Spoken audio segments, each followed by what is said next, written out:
യേശു മിശിഹായ്ക്ക് സ്തുതിയായിരിക്കട്ടെ. എന്തുകൊണ്ടാണ് പരിശുദ്ധ മറിയത്തെ ഉഷകാല നക്ഷത്രം എന്ന് വിളിക്കുന്നത്? ഇതിന് ദൈവശാസ്ത്രപരമായ ഒരു തലമുണ്ട്. ലോകത്തിന് പ്രകാശം നൽകുന്ന സൂര്യനാണ് യേശുനാഥൻ. ഞാൻ ലോകത്തിന്റെ പ്രകാശമാകുന്നു എന്നാണ് യേശുനാഥൻ സ്വയം സുവിശേഷത്തിലൂടെ വിശേഷിപ്പിച്ചത്. ലോകത്തിന്റെ പ്രകാശമായ യേശുവിന്റെ ആഗമനത്തെ വിളംബരം ചെയ്യുന്ന ഉഷകാല നക്ഷത്രം, അതാണ് പരിശുദ്ധ അമ്മ. മാത്രമല്ല, ഉഷകാല നക്ഷത്രം എന്നതുകൊണ്ട് എന്താണ് ഉദ്ദേശിക്കുന്നത്? സൂര്യൻ ഉദിക്കുന്നത് മുമ്പ് വരെ ആകാശത്തിൽ കാണപ്പെടുന്ന അവസാന നക്ഷത്രമായിട്ടാണ് പ്രഭാത നക്ഷത്രം അഥവാ ഉഷകാല നക്ഷത്രം. സൂര്യന്റെ മുന്നോടിയായി പ്രഭാത നക്ഷത്രത്തെ പോലെ ആവുക എന്നത് മറിയത്തിന്റെ ഒരു വിശേഷണ കാരണമായി കർദിനാൾ ജോൺ ഹെൻറി ന്യൂമാൻ പറഞ്ഞിട്ടുണ്ട്.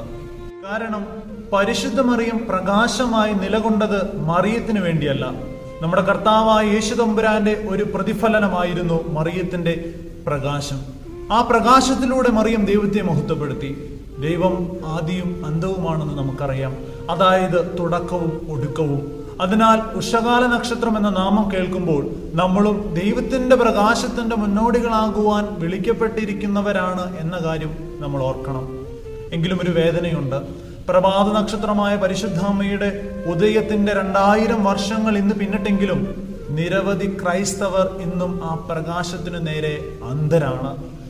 മറിയത്തിന്റെ ദൈവമാതൃത്വം നിഷേധിക്കുന്നവർക്ക് മാനസാന്തരം ഉണ്ടാകുവാനും, എപ്രകാരമാണോ പരിശുദ്ധ മറിയം പ്രകാശമായി മാറിയത് അപ്രകാരം ദൈവത്തിന്റെ പ്രകാശമായി മാറുവാനും, അങ്ങനെ സുവിശേഷത്തിന്റെ സാക്ഷികളായി തീരുവാനും നമുക്ക് ഏവർക്കും സാധിക്കട്ടെ.